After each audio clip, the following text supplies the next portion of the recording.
আমরা দেখবো যে তার প্রেক্ষিতে এই যে 15 জন শিক্ষার্থী হামলার শিকার হলো, রাতের বেলায় প্রক্টরকে বারবার ফোন করা হলো, প্রক্টর আসলো না।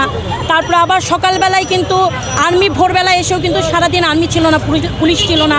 তার মানে এই যে প্রক্টরের যে কিংবা প্রশাসনের যে দায়িত্বটা ছিল, সেই দায়িত্বটা কিন্তু যথাযথভাবে আসলে প্রশাসন পালন করতে পারেনি। এবং আমরা দেখব এরপরে আসলে এখানে যারা নিয়ে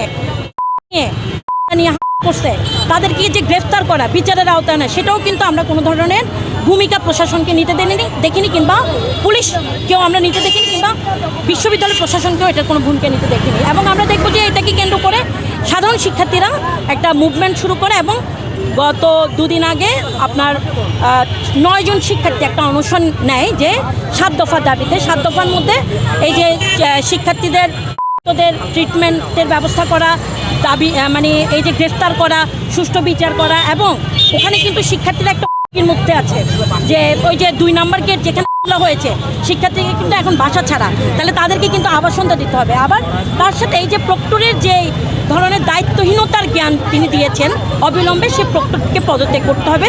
কিন্তু আমরা দেখি যে আপনার এই যে 50 ঘন্টা অতিক্রম করেছে, গতকালকে কিন্তু প্রভিসি এসেছেন, শিক্ষকরা এসেছেন, যে শিক্ষার্থীদেরকে যে বুঝিয়ে নিয়ে যাবে তা না করে উল্টো শিক্ষার্থীদের সাথে একটা খুব গরম করে যে তারা যে এখানে জগতা করছে, এই ধরনের কিছু প্রভিসি কথা বলে। তো কিছুক্ষণ আগে আমরা খবর পেয়েছি ভিসি এসেছেন এবং ভিসি এক ধরনের তাদের বুঝিয়েছেন যে এই অনশনটা ভাঙতে তারা রবিবারে বসবে। তো এই হচ্ছে যে এখন চট্টগ্রাম বিশ্ববিদ্যালয়ের পরিস্থিতি। তো সামনে আসলে রবিবারে বসার পরে আমরা বুঝতে পারবো ব্যাপারটা কি।